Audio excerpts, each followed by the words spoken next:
이렇게 인사드리게 돼서 반갑습니다. 그간 채널을 들어오면서도 댓글 한번 달았던 적이 없는데 제게 생긴 일을 다른 사람에게도 이야기하고 싶어서 이렇게 글을 쓰게 됐네요. 일단 저는 인천에 살고 있는 40대 후반의 아주 평범한 여자입니다. 일단 제 이야기 먼저 할게요. 어린 시절 저희 아빠는 돌아가셨어요. 라는 말을 저는 늘 입버릇처럼 해왔습니다. 물론 거짓말이었죠. 왜 이런 끔찍한 거짓말을 해야 했냐면 그게 부러웠기 때문입니다. 사실 저희 아빠는 도망을 갔거든요. 그렇습니다. 저는 미혼모의 딸이었죠. 도망간 아빠보다 죽은 아빠가 더 괜찮다고 어린 마음에 그렇게 생각했었어요. 그렇게 숨기고 싶었던 제 출생은 결국 결혼해서도 제 발목을 잡았죠. 친구로 2년, 연인으로 1년, 저희 남편과 결혼을 결심했을 때까지는 괜찮았어요. 하지만 시댁 식구들의 반대로 3년을 더 기다려야 했을 정도로 반대는 극심했죠. 내 눈에 흙, 아니 돌멩이가 들어가도 나는 그 꼴은 못 본다. 우리 집이 어떤 집인데 미혼모의 딸이라니 절대로 안 돼. 아이 엄마, 이 사람 진짜 좋은 사람이야. 요즘엔 보기 드물 정도로 착하고. 착해야지, 착해야 했겠지. 집이 그런데 성격이라도 좋아야 되는 거 아니야? 가정교육이라는 거 절대 무시 못해. 그리고 이 사실 알면 사람들이 뭐라고 하겠니? 요즘 시대가 어느 때인데 그런 걸 따져. 고아도 잘만 결혼해. 내 시대는 아니다. 결혼이라는 게 단순히 둘만 좋다고 될 문제야? 가정과 가정이 만나는 거야. 그런데 그게 제대로 된 가정이냐고? 우리 아빠도 돌아가셨잖아. 돌아가신 거랑 도망간 거랑은 다르지. 어떤 피가 섞인 줄 알고. 자식 새끼 놓고 도망치는 그런 놈을 만난 거 자체가 수치다, 수치. 나 그 여자 아니면 결혼 절대 안 해. 엄마도 그만 좀 하고. 이놈이? 솔직히 직업이 없기래 사람이 나쁘기래. 엄마도 적당히 해. 그 사이에서 저는 꿔다 놓은 보릿자루 신세였습니다. 저희 집을 무시하고 어머니를 욕보여서 자리를 박차고 일어나고 싶었지만 저를 위해 싸워주는 그 남자를 잃고 싶지 않은 마음이 더 컸거든요. 더군다나 자신의 집안에 대한 자부심과 가치관을 지적할 수도 없는 노릇이었습니다. 그래서 저는 참고 또 참았고 숙이라면 숙이며 버텼네요. 그렇게 결혼을 허락받은 후에는 당연하게 순탄하지 않은 시집살이가 시작됐습니다. 내가 하나부터 10끝까지 가르쳐야겠니? 도대체가 하나라도 마음에 드는 게 없구나. 난 아직도 너희 결혼 허락한 것 자체가 용납이 안 되는 사람이야. 그러니까 따로 나가서 살기 전에 무조건 나한테 다 배우고 가. 알았니? 네, 어머님. 답답해. 하긴 미혼모 밑에서 혼자 자랐을 텐데 네가 뭘 제대로 배웠겠니? 죄송해요. 제대로 배우겠습니다. 솔직히 그건 사실이었어요. 저는 애초에 살림을 모르는 사람이었죠. 그 이유는 어머니께서 저에게 밥하는 것부터 과일 깎는 것까지 아무것도 배우지 못하게 했기 때문이었습니다. 그런 건 시집 가면 하게 될 텐데 미리 고생할 필요 없다는 이유였고요. 그래서 시어머니가 저를 답답해하고 싫어하는 건 100번 이해했습니다. 사실이었으니까요. 하지만 그 외에 저를 혼내는 건 오로지 제 출신과 핏줄이었기에 그 부분은 엄청난 스트레스로 다가왔죠. 더군다나 남편의 여동생까지 한술 더 떠서 저를 모욕하는 말을 했습니다. 난 솔직히 언니가 우리 오빠랑 결혼할 줄 몰랐어요. 우리 오빠나 나나 상대방 능력 보고 결혼하는 편이거든요. 한눈에 반했다? 그건 잠시고. 아, 그래요?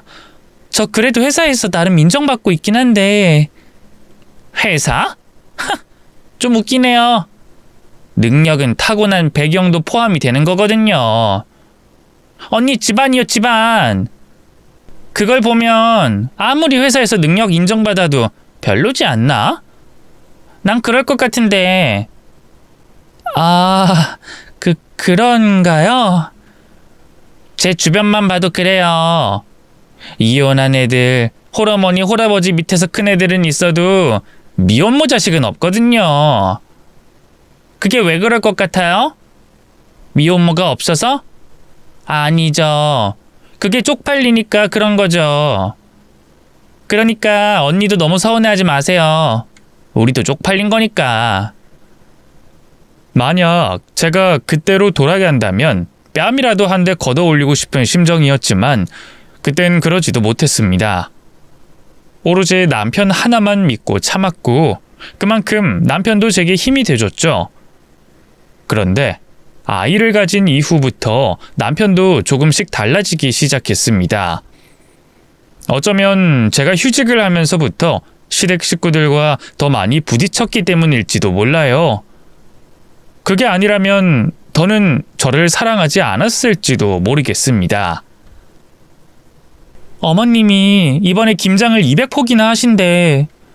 근데 여보, 나 이 몸으론 무리야. 알잖아. 나도 힘들어. 나도 힘들다고. 이제 나 혼자 외벌이해야 하잖아. 그러니까 당신이 좀 알아서 하면 안 될까? 아니 이제 1년이 넘었는데 그 정도는 혼자 해야지. 매번 나를 방패로 내세워서 해결되겠어? 이제까지 했는데 안 됐잖아. 그래도 당신이 좀 거들어줄 순 없어? 내 몸도 아파 죽겠는데 김장을 거들라고? 차라리 죽으라고 하지 그래? 알았어. 일단은 내가 알아서 할게. 그 이유가 뭐가 됐든 임신을 했음에도 불구하고 멈추지 않는 모욕과 고된 시집살이는 제게 아이를 빼앗아 갔어요. 무려 4개월이나 품고 있던 아이를 말이죠.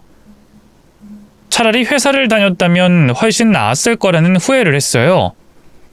그래서 저는 그 뒤에 도망치듯이 출근을 했고 대출을 받아서 분가까지 감행했습니다.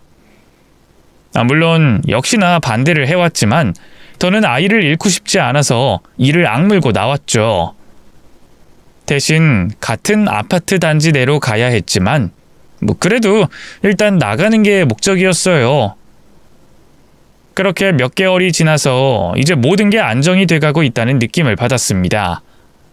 하지만 그건 시작에 불과했죠. 남편과 따로 나와서 살게 되면서 뭔가 이상하다는 걸 눈치챘거든요. 바로 남편이 생활비를 전혀 주지 않는다는 거였죠. 왜 생활비 안 줘? 이 집 대출금도 있고 우리 생활비도 만만치 않아. 알지. 근데 난 예전부터 엄마한테 모든 걸 맡겼었어. 그래? 근데 왜 시어머니는 내가 돈 관리를 다 한다고 생각하셔? 엄마가? 우리한테 아가씨 대학 등록금 내라고 연락 주셨어. 내가 돈 관리하는 거 알고 있다고. 대체 그게 무슨 말이야? 결혼하고 나한테 돈 준 적 한 번도 없었잖아. 그게 딴 주머니라도 찬 거야? 아니면 당신 혹시 바람 펴? 두 집 살림하는 거야? 야, 넌 날 왜 그렇게 봐? 내가 미쳤어? 절대 그런 거 아니야. 그게 사실은 말이야. 내가 회사에서 잘렸어. 뭐? 복지도 연봉도 좋다면서 평생 다닐 거라고 당신이 그랬잖아. 조금 불미스러운 일이 생겼지 뭐야. 다 이야기해. 하나도 빠짐없이. 요즘 시대에 누가 회사에서 막 자르고 잘려. 그것도 다 고속감인데. 사람 자르는 게 쉬운 일도 아니고. 사실은 내가 뒷돈을 좀 받았어. 근데 그거 진짜 관례였다고. 다들 하면서 그냥 내가 제일 만만하니까. 뭐? 뒷돈? 새로 계약하기로 한 업체에서 돈을 받았는데 갑질이라면서 그게 본사로 항의가 들어갔나 봐. 접대를 내가 강제했다고 하면서 어쨌든 회사에선 나한테 손해배상 청구하지 않는 조건으로 자진 퇴사하는 걸로 마무리한 거야. 여보, 그쪽 업계든 어디든 거기서 거긴데 그게 거기서 끝나겠어? 소문 다 날 거야. 근데 대체 언제 그랬는데? 이제까지 출근하고 퇴근했었잖아. 7개월. 뭐? 그럼 7개월 동안 어떻게 속인 거야? 어머님은 아셔? 모르지. 어머니한텐 당신한테 돈 맡겼다고 했고 당신이 번 걸로 대충 생활을 했으니까. 그러게 내가 분가는 나중에 하자고 했잖아. 그럼 나랑 돈 모으자고 했던 그 통장으로 이제까지 생활을 했다고? 응. 용돈도 거기서 아주 조금만 드렸고. 맙소사.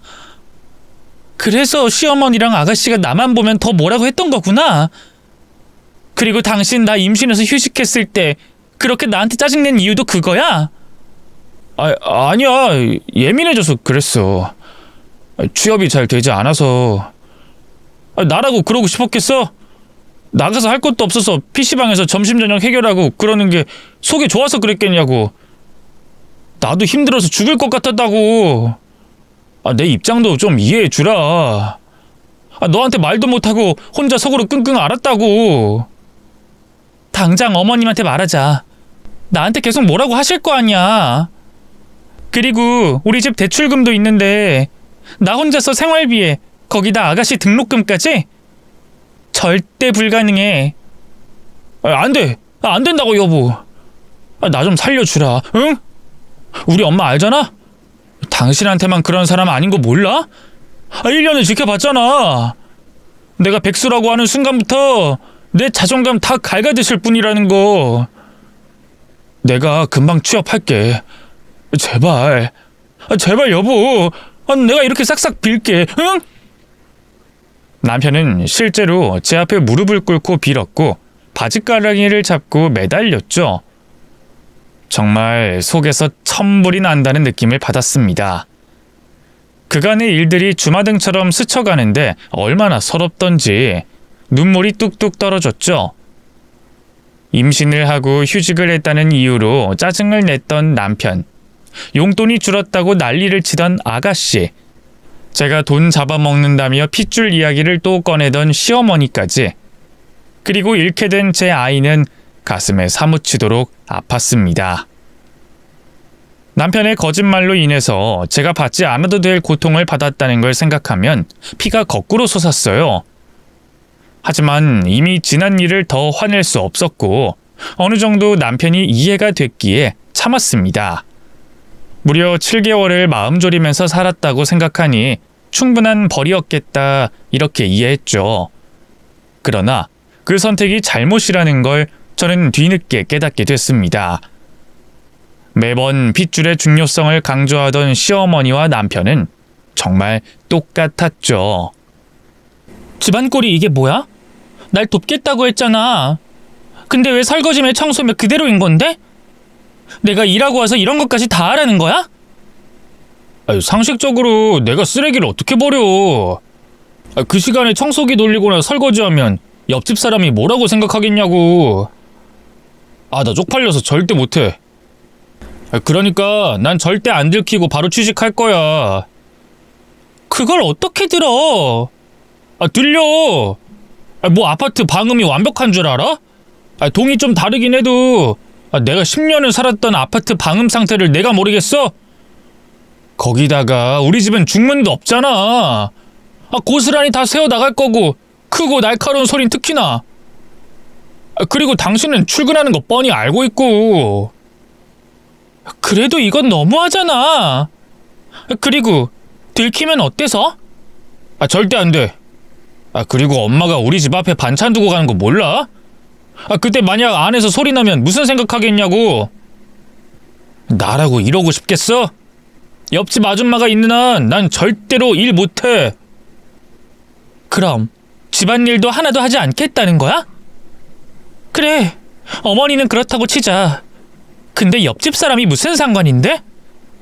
왜 상관없어? 우리 옆집 여자 얼마나 입사한지 알아? 당신이 그걸 어떻게 알아?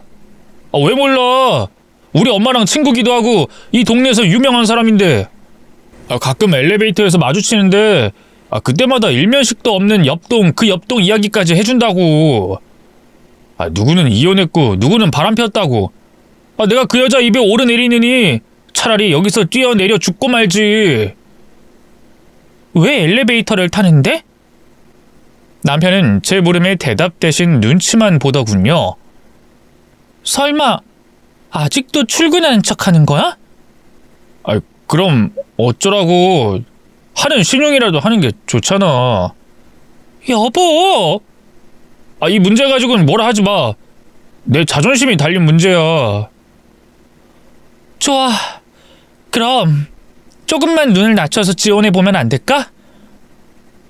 그래도 내가 회사 짬밥이 몇 년인데 아무리 그래도 연봉이 안 맞으면 일 절대로 못하지. 그것도 내 자존심 문제야. 그니까 더는 간섭하지 마. 남편은 정말로 아무것도 하지 않았습니다. 대부분 집에 틀어박혀 있거나 이따금 남들의 시선을 의식해서 출근하는 척하는 것도 그대로 했고요.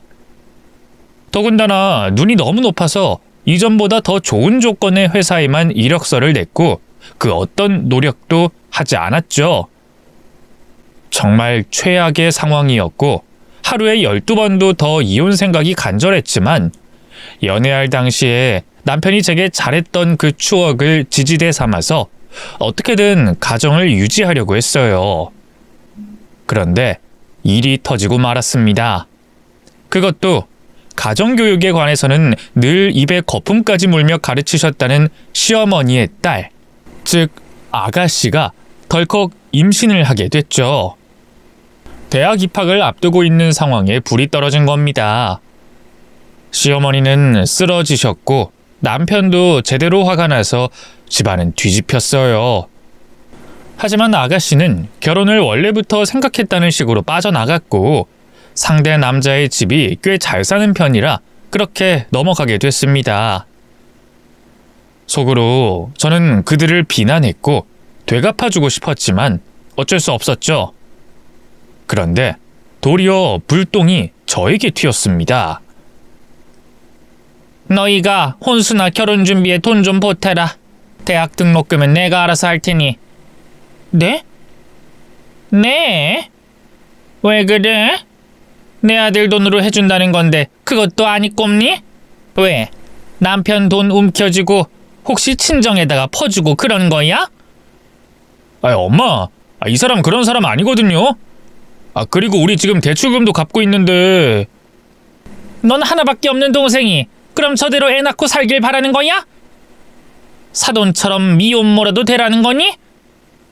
제 시집 안 가면 너희가 애 맡아서 키울래? 어머님! 어딜 소리 질러? 그러니까 잘 생각하라고. 지금 와서 너희만 쏙 빠져나가는 건 좀 그렇지.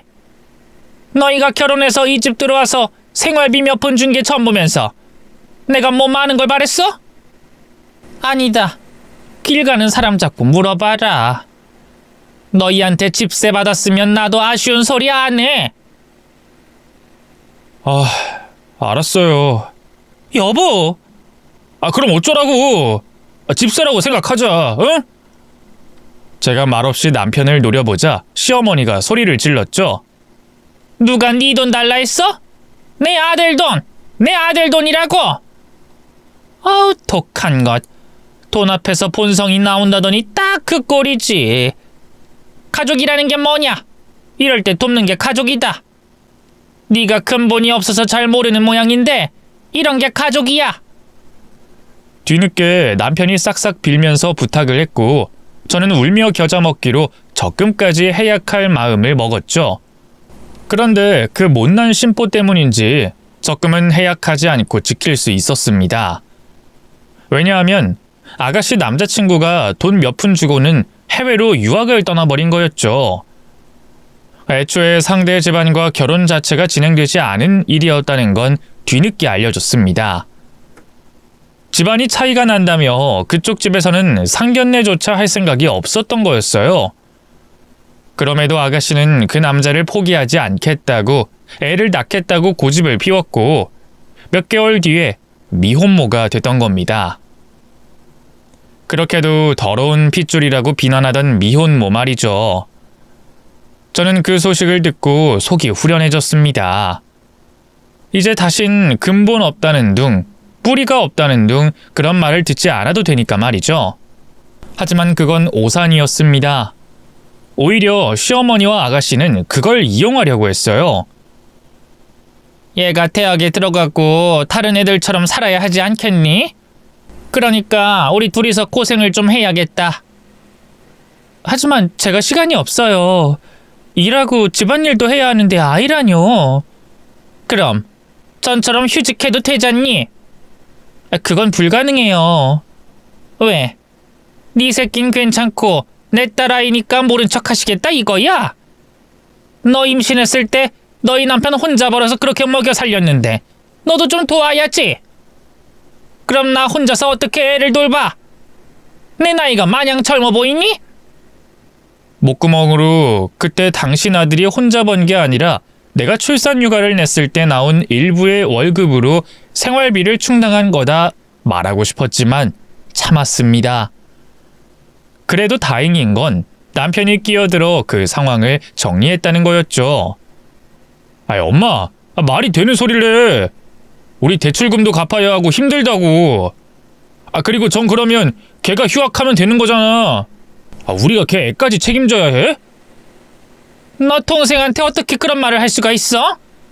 왜 못해? 걔도 이제 성인이야. 자기가 책임지겠다고 나온 건데 왜 우리한테 그러는 건데? 너 결혼하더니 변했다? 정말 내 아들 맞니? 그렇게 착하고 선했던 녀석이. 어쨌든 우리한테 떠나는 게 생각하지 마. 우리도 당장이 급하니까. 정말이지 남편이 막아주지 않았다면 저는 모든 걸 터뜨렸을지도 모릅니다. 그래도 그게 남편에게 고맙긴 하더라고요. 하지만 그것도 잠시. 결국 아가씨는 대학에 갔고 시어머니가 홀로 아이를 떠맡게 되면서 문제가 생기고 말았죠. 집이 가까웠기에 주말마다 아이를 맡기기 시작한 겁니다. 적어도 그 정도는 문제 없다고 생각한 모양이었죠. 하지만 그건 제게 너무나 버거운 일이었습니다. 평일엔 일을 해야 했고 돌아와서 집안일까지 하고 있는데 그나마 쉴 수 있는 주말에는 육아를 한다는 건 체력적인 한계였어요. 여보, 난 도저히 못해. 그러니까 당신이 알아서 해. 내가 애를 어떻게 봐. 나 비위 약해서 기저귀 못 갈아. 토한다고. 그래도 내가 얼마나 피곤한지 알잖아. 그럼 내가 일 그만둘까? 진짜 해도 너무하네. 그래도 같이 하자고 나와야 하는 거 아니야? 왜 이렇게 사람이 극단적이야. 그러니까 애초에 안 맡았으면 됐잖아. 엄마가 허리 아프다고 하는데 그럼 어쩌라고. 아가씨 있잖아. 과제 때문에 도서관 갔다고 하더라고. 걔도 어리잖아. 어린애가 다른 애들이랑 얼마나 어울리고 싶으면 그러겠냐고. 그래? 시댁 식구들은 다 이해해주면서 왜 나는 이해 못해줘? 미안해. 그래도 날 봐서라도 제발 도와주라, 응? 내가 앞으로 청소는 조금씩 할게. 소리 안 낼 수 있는 건 내가 다 하고 저녁 늦게 쓰레기도 버려줄게. 앞으로 저녁에 청소나 일체의 집안일을 혼자 다 한다는 남편 때문에 제가 주말 시간을 허락했습니다. 그런데 그게 반복이 되자 방학에도 저희 집에 주말마다 아이를 데려오는 게 당연시 되더군요. 그러던 어느 날은 제가 출근을 하는데 시어머니로부터 연락이 왔습니다. 네가 오늘은 회사를 좀 쉬어야겠다. 그 있잖니, 연차? 월차? 뭐 그런 거 좀 써봐라. 애를 봐줘야겠다. 네? 미리 이야기한 것도 아니고 저 그렇게 못해요. 못한다는 소리가 왜 먼저 나와? 해보겠다고 해야지. 어쨌든 내가 급해. 아가씨 방학이잖아요. 걔도 약속 있다잖니. 내가 다른 일도 아니고 병원에 가야 해서 그래. 그러니까 이번에만 어떻게 안 되겠니? 죄송해요. 정말 불가능해요. 지금 출근 중이기도 하고 그게 쉽지 않아서 그래요. 일단 알았다. 제가 이 소식을 남편에게 전했지만 혹시나 집에 올까봐 남편은 바로 도망을 쳤고 결국 그렇게 거절하는 것으로 끝이 났어요. 그런데 퇴근하는 길에 저희 어머니와 마주친 겁니다. 엄마? 엄마가 여길 왜 나보러 왔어? 아니 그게 말이다. 엄마 뭐야? 솔직하게 말해. 여기 친구가 있어서. 엄마, 나 지금 전화해본다. 솔직하게 말해. 제 눈을 피하고 심하게 당황하는 어머니를 추궁하는 것은 일종의 감이었습니다. 가게 일 때문에 제가 평소에 오라고 해도 오지 않던 곳에 방문한 것 자체부터가 수상했죠. 그래서 계속 물어보고 전화하는 신용까지 하고 나서야 결국 어머니는 실토하셨어요. 저희 아가씨에게 전화를 받았다고 했습니다. 아이를 돌봐줄 사람이 아무도 없다는 이유였고요. 엄마 왜 그랬어? 그냥 거절했어야지. 자기가 낳은 자식인데 이유 없이 왜? 그럼 너한테 그 피해가 갈 테고 괜히 싸움만 나고 분란만 나니까 그렇지. 근데 거기서 엄마가 왜? 그년이 엄마한테 뭐라고 안 했어? 안 했어. 그냥 고맙다고 하고. 거짓말하지 마. 아가씨 이제까지 나한테 그런 말 한 적이 없어. 호의를 아주 당연한 권리로 아는 사람이라고. 거짓말 할 거면 비슷하게라도 하든가. 왜 그래 속상하게. 됐다. 누가 봐주면 뭐 어때서. 나도 오랜만에 너 키울 때 생각나고 좋았어. 그니까 그런 짓을 왜 하냐고. 나 때문에 엄마가 얼마나 고생했었는데. 아니야. 엄만 너 키울 때가 좋았어. 네가 훌쩍 커버려서 아쉬울 정도였고. 그러니까 혹시나 돌아가서 화낼 생각은 하지 마. 알았지? 화가 목구멍까지 차올라서 눈앞에 있었다면 정말 머리채를 잡고 흔들고 주먹으로 칠 수도 있을 것 같았습니다. 그래도 이야기는 제대로 들어봐야겠다는 생각을 하며 시댁으로 바로 향했는데 웃기게도 거기 남편까지 앉아 있었죠. 마치 금방 퇴근이라도 한 것처럼 양복을 입은 채로 말입니다. 저는 당장에 아가씨에게 따져 물었어요. 우리 엄마한테 애 봐달라고 했어요? 네, 급하니까 그랬죠. 언니도 안 된다고 하고 엄마는 아픈데 그럼 어떡해요? 그게 말이 되는 짓인가요? 우리 엄마 장사하는 사람인데 사람을 쓰던가 하는 생각이 먼저 나와야죠. 어떻게 사돈을 불러서 보모지를 시키냐고요? 그야 이해해 주실 것 같아서요. 네? 미혼모의 마음은 미혼모가 아는 거 아닌가요? 그래서 제일 먼저 떠올랐던 건데요. 진짜 보자 하니까 제가 그렇게 만만해요? 대학생활 그깟 거 한다고 애는 맡기고 놀러 다니는 거 제가 모를 줄 알아요? 그러자 시어머니가 아가씨와 저 사이에 끼어들면서 말했죠. 말 뻔세하고는. 솔직히 누가 보면 좀 어때? 다 돕고 사는 거지. 그리고 네가 안 한다고 하면 네 애미가 볼 수도 있는 거 아니니? 그게 뭐 대수라고 부들부들 떨면서 애한테 따지길 따져. 그리고 얘가 그만큼 중요한 일이 있어서 그런 건데 이유를 묻는 게 먼저 아니니? 그래 여보, 흥분하지 말고 좀 앉아봐. 중요한 일이 있다고 해서 나도 왔어. 저는 화를 간신히 누르면서 자리에 앉았고 아가씨는 씩 웃으면서 만나는 사람이 있어서 결혼을 할 것 같다고 말했습니다. 저도 남편도 너무 놀랐지만 속으로는 이제 육아에서 해방된다는 생각에 나쁘지 않다는 생각이 들더군요. 일단 그 사람 굉장히 성공한 사업가야. 집 도움 없이 혼자 자수성가했고 이전에 내 남자친구랑은 결이 달라. 아유, 그래? 아유, 역시 우리 딸이 최고구나. 부모님은 뭐 하시는데? 두 분 다 살아 계셔? 혹시나 미혼모 가정은 아니지? 아니야. 어머니는 학교 교장까지 지내셨다가 퇴직하셨고 아버진 공무원인데 퇴직하셨지. 그리고 두 분이 여유롭게 여행 다니면서 그렇게 지내신대. 진짜 대박이지? 해외 이민까지 생각하신다고 들었어. 그래서 나 시집살이 같은 거 없어. 어머나, 너무 잘됐다. 어쩜.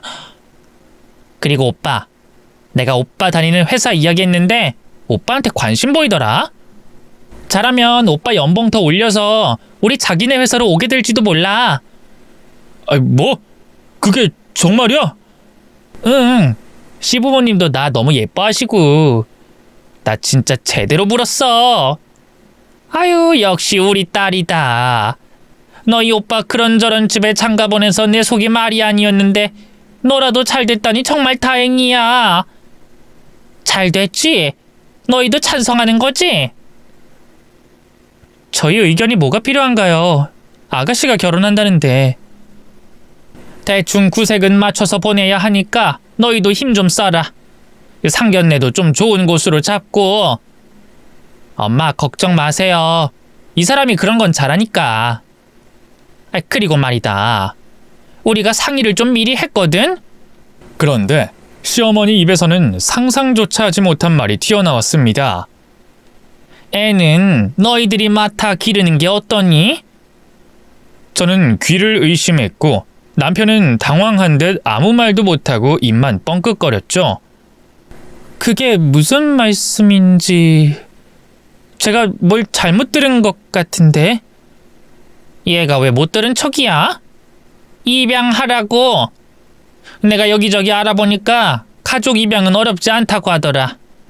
너희 호적에 올려서 키우는 걸로 하자. 어머님, 그건 아니죠. 왜 저희가 아가씨 아이를 키워요? 아니요, 싫습니다. 아니긴, 생각도 안 하고 또 말하는 거 봐라. 너는 한 번을 이해하고 대답하는 법이 없어. 너희 아이 못 가질 거 아니냐? 저 몸에 이상 없고요. 왜 못 가진다고 말씀하세요? 저희가 사정이 있어서 아이 계획을 좀 미룬 건데. 넌 나이를 좀 생각해라. 지금 결혼이 늦어졌다고 하긴 하더라만 솔직히 여자 나이 30 넘으면 끝 아니니? 그리고 무엇보다 노력한다고 해도 솔직히 찜찜하지 않니? 그게 무슨 말씀이세요? 저희는 계획하고 낳을 생각이었어요. 그리고 찜찜하다뇨? 아이, 됐고, 솔직히 말해서 너 근본 없이 태어난 거 모르지 않잖아. 그게 간단한 문제가 아니다. 병은 대부분 유전인데 애비가 누군지도 모르는데 거기에 애를 낳겠다? 그건 좀 아니지. 그래서 내가 미혼모는 못 믿는 거야. 정말 기가 차네요. 까놓고 아가씨도 미혼모죠. 왜 저랑은 다른 취급하세요? 얘는 경우가 다르지. 그 집 사람들 교육 수준이며 뭐며 어디 하나 빠지지 않는 집이었다. 애 아빠도 공부 잘해서 유학까지 갔다는 거 너도 모르지 않잖니? 저랑 뭐가 다른지 전 모르겠는데요. 어쨌든 애 버리고 간 남자의 아이 아닌가요? 언니, 왜 그렇게 말해요? 우린 어쩔 수 없이 헤어진 거지 버린 게 아니거든요. 다들 어쩔 수 없이 헤어지죠. 그리고 아가씨 연락 안 받고 돈 준 건 버린 거죠. 언니! 여보! 너무 막말하는 거 아니야? 흥분 좀 하지 말고 듣자, 응? 하지만... 네 막말은 딱 여기까지 참아주마. 너도 그러는 거 아니다. 너희 엄마를 생각해봐라. 그 엄마의 딸이면 우리 딸 심정도 헤아려주고 이 작은 아이의 엄마가 되어줄 수 있지 않을까? 너도 같은 아픔을 겪었다면 품어주고 달래주고 할 줄 알아야지. 그리고 우린 가족이잖니. 가족이고 뭐고 저는 절대 못해요. 절대요. 이제 곧 상견례 잡을 거다. 생각할 시간 충분할 거야. 그러니 그 안에 결정해. 그날 저는 남편과 정말 크게 싸웠습니다. 저희 어머니를 보모로 쓴 부부는 물론이고 아이 입양까지도 싸울 거리는 넘쳤죠. 근데 우습게도 남편은 은근히 그 아이를 입양하는 것에 찬성하고 있었어요. 아무래도 그 상대방 남자의 조건이 너무 좋았기에 그걸로 자신의 취업까지 보장받으려는 심산처럼 보였죠. 어이가 없더군요.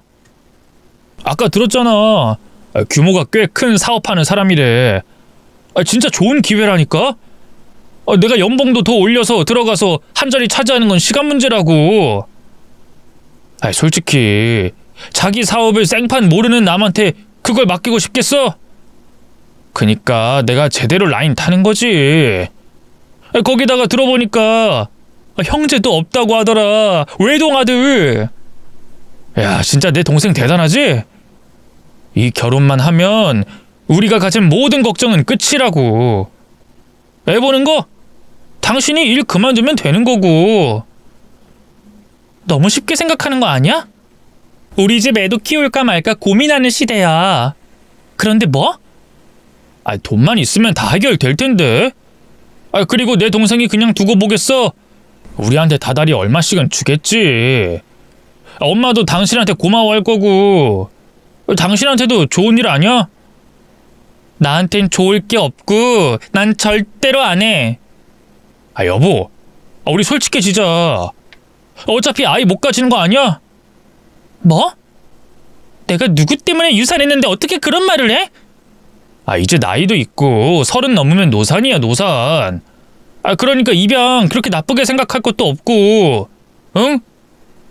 30 넘고 40 넘고 50이 넘은 사람도 임신해. 그런데 노력도 해본 적 없는데 입양? 애초에 당신이란 사람이 아이를 키우는 걸 이렇게 가볍게 생각하면서 무슨 입양?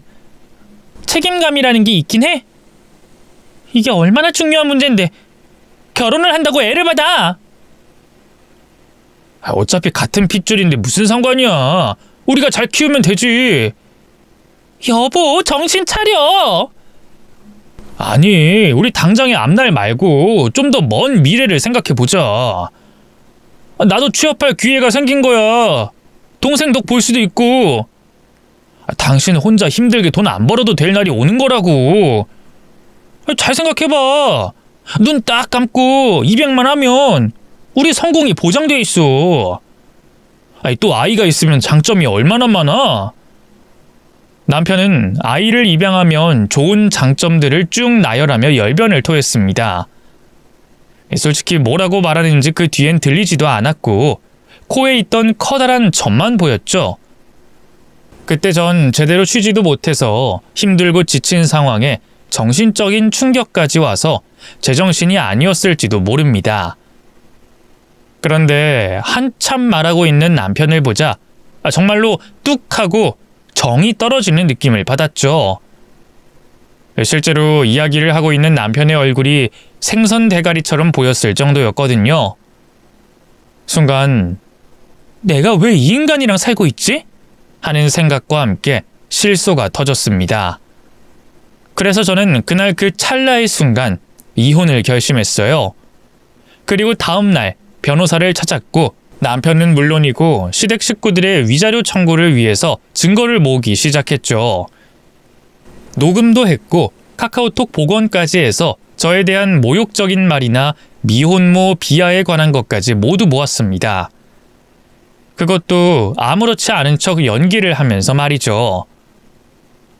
정이 떨어진 남편이 숨을 쉬는 것, 밥을 먹는 것조차 꼴보기 싫을 때마다 어떻게 하면 이들을 끝장낼 수 있는지 상상하고 상상하며 버텼습니다. 그리고 저는 시어머니가 늘 노래를 부르던 연차까지 써서 아이를 돌봐주겠다고 나섰어요. 이윽고 상견례 날이 됐을 때 저는 그간 잠도 자지 못하면서 생각해둔 복수를 실행에 옮겼죠. 아이를 안고 고급 한정식 집으로 간 거였습니다. 미리 이전에 어디로 갈지 예약까지 도맡아서 했기에 장소를 모를 수가 없었고 제가 그곳에 나타나자 시댁 식구들은 파랗게 질리더군요. 저는 태연하게 앉았고 상대 측의 부모와 남자에게도 인사를 건넸습니다. 그러자 발빠르게 남편이 거짓말을 먼저 하더군요. 우리 애는 왜 여기 데리고 왔어? 감기 기운이 있다고 하더니 몸은 괜찮아? 그러게 애미야 못 온다고 하지 않았니? 언니가 오니까 너무 좋네. 언니네 아인데 너무 예쁘죠? 그렇게 한마디씩 하자 상대 측에서도 예쁘다, 귀엽다 난리가 났습니다. 그걸 다 듣고 나서 제가 한마디 던졌죠. 여보, 어머님, 그리고 아가씨, 뭔가 착각하시는 모양인데 이 아이 제 아이 아닌데요? 기억 못하세요? 전 유산했잖아요. 임신하고 하도 일을 많이 시키셔서. 그러자 그곳에는 정적이 흘렀습니다. 저는 이어서 말했죠. 아기는 엄마가 돌봐야 하는 건데 아가씨가 이렇게 나가면 어떡해요? 설마 처녀인 척 그렇게 결혼하는 건 아니죠? 이 아이가 불쌍하지 않으세요? 친아빠도 버렸는데 친엄마가 그러는 건 좀 아니죠. 시어머니는 말까지 더듬으며 저를 정신병자로 몰아갔고 아가씨는 아니라면서 이상한 말만 늘어놓기 시작했지만 저는 아기띠를 풀어서 아가씨에게 안겼습니다. 그리고 남편에게 이혼 소장을 던졌죠.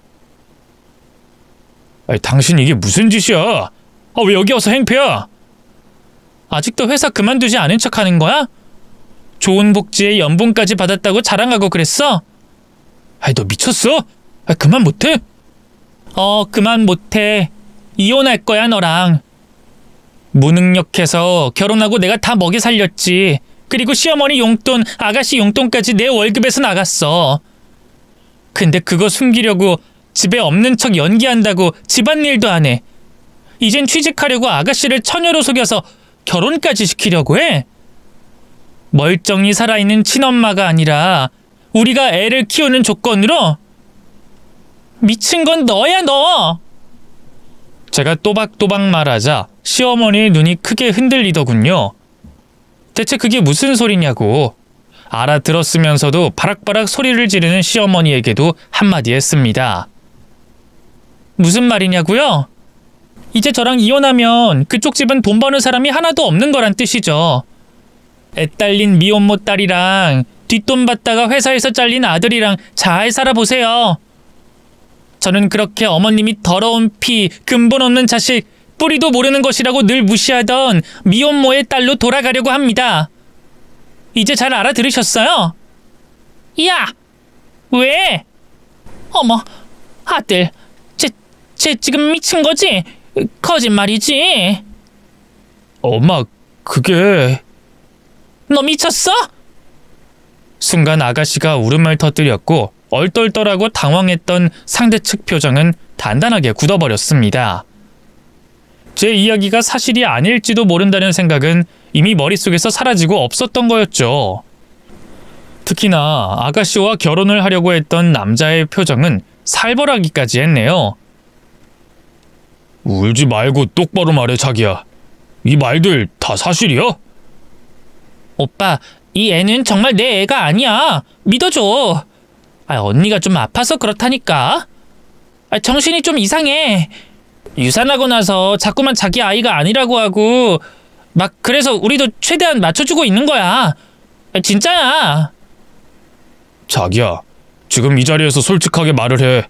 그러면 내가 이해해 보려고 할 테니까. 얼른. 진짜 아니라니까. 정말 마지막 기회야. 만약 이대로 넘어가면 난 의심돼서 친자검사하게 될지도 몰라. 지금 잘 생각하고 말해. 알잖아, 나 이해심 넓은 사람인 거. 자, 말해봐. 날 믿고. 그게 실은 맞아. 근데 정말 실수였어. 진짜야. 결혼한 것도 아니고 그냥 정말 단순한 실수. 그 실수로 나왔어. 생명을 지울 수가 없어서. 그랬구나. 나 용서해 주는 거지? 솔직하게 털어놨잖아. 솔직하게 털어놔서 다행인데 헤어지자 우리. 이해해 준다며. 왜 거짓말해? 어떻게 헤어지자는 말이 쉬워? 날 사랑한다며. 이해해보려고 노력한다는 거지 받아준다는 말은 아니야. 그리고 그 아이가 네 아이라는 사실보다 거짓말을 했다는 것보다 더 충격적인 건 너희 집 수준이야. 미혼모라고 무시를 했다고? 우리 아버지 새아버지야. 우리 엄마가 미혼모고. 그런데 뭐? 근본 뿌리? 핏줄이 더럽다는 말을 해? 너네 집 식구들 너 진짜 수준 떨어지고 천박하네. 내가 그런 게 아니라 오빠. 내 이야기 좀 듣고 말을 해. 이건 아니잖아. 어? 아가씨가 둘러대려고 했을 때 제가 끼어들었죠. 정확히 아가씨는 저희 엄마한테 전화까지 해서 자기 아이 봐달라고 했어요. 왜? 미혼모니까. 미혼모의 심정 알지 않냐고. 장사로 바쁜 우리 엄마 아침부터 저녁까지 잡아놓고 자긴 연애하고 놀러 다녔죠. 그리고 저 정확히 기억해요.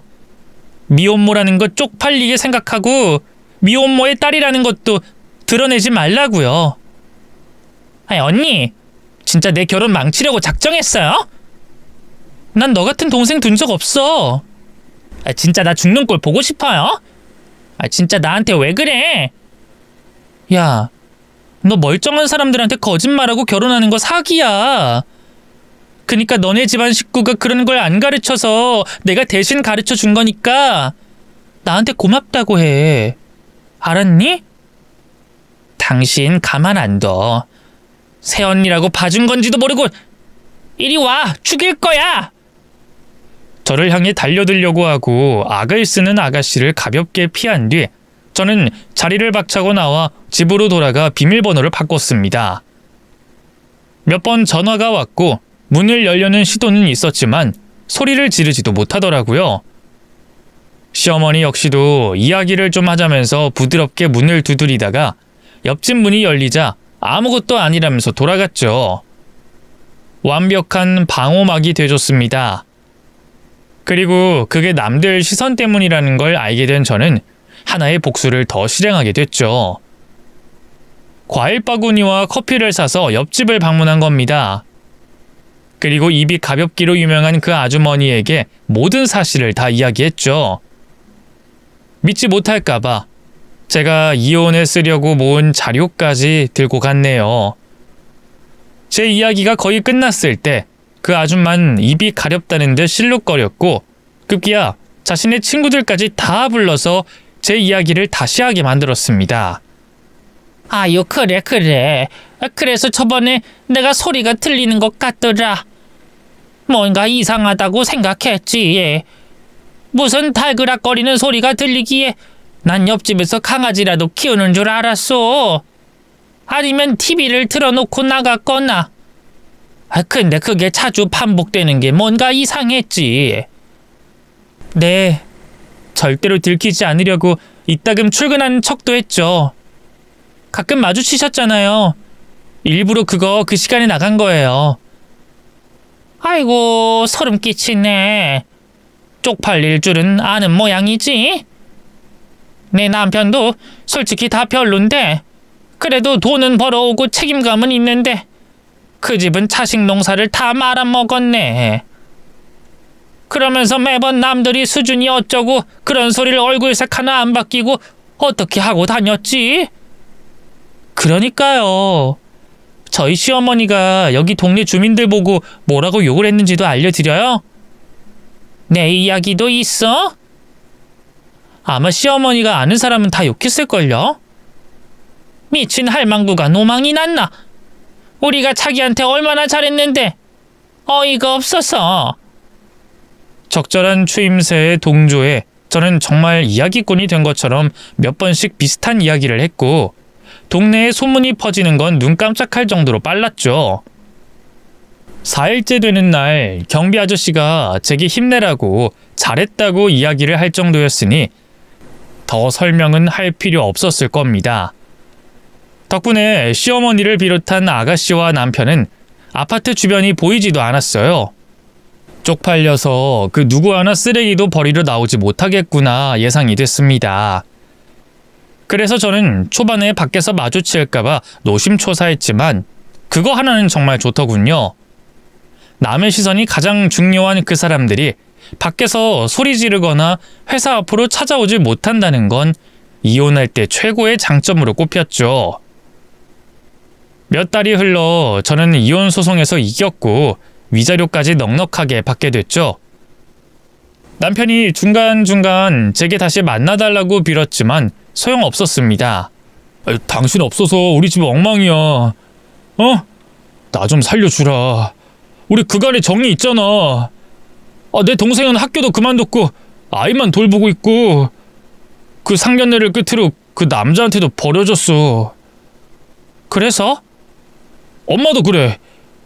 허리에 디스크가 터져서 병원에 누워 계시고 간병인비도 너무 비싸서 내가 감당을 못했어. 대출도 안 나오고. 여보, 제발. 뭐? 사람, 아니, 나 하나 살린다고 생각해주면 안 될까? 엄마랑 내 동생 천벌 받았잖아. 그걸로 어떻게 넘어갈 수는 없을까? 속이 후련하거나 시원하진 않은데 앞으로 너희 가족이 뭘 어떻게 살든 신경 쓰고 싶지 않아. 이런 이야기 들어도 기쁘지 않고. 그러니까 제발 날 찾아오지 말아줘. 그때 당시 시댁 식구들 중 누구를 봐도 화가 나지도 않았고 밉지도 않을 정도로 아무런 감흥이 없었거든요. 뭐 애초에 제 인생에 존재하지 않았던 것처럼 지워버린 겁니다. 그렇게 전 그 말도 안 되는 집과의 인연을 완전히 끊어버릴 수 있었어요. 일상으로 다시 돌아왔고 온전히 제가 번 돈으로 여유롭게 살 수 있게 됐죠. 그리고 저는 좋은 사람과 인연이 닿아서 재작년에 재혼을 하게 됐습니다. 모두가 늦었다고 하는 나이인 40대 후반이 됐지만 얼마 전 건강한 아이도 출산을 했고요. 지금의 남편은 남의 시선보다 우리 둘, 그리고 아이만을 중시하는 사람이고 시어머니가 계신데 저희 어머니께 존경한다는 말을 했을 정도로 편견도 없는 분이었고요. 앞으로는 어떨지 모르겠습니다만 현재 저는 굉장히 행복합니다. 이제는 과거의 일은 이곳에 묻어두고 싶어서 이렇게 글을 쓰게 됐어요. 그 사람들을 더는 비난하고 싶지 않고 추억하고 싶지 않습니다. 지난 일에 연연하지 말아야만 다른 행복이 찾아오는 건 아닐까 생각하게 되네요. 제 글을 끝까지 읽어주셔서 감사하고요. 들어주신 분들에게도 행운이 가득하길 바라겠습니다. 좋은 하루 되세요.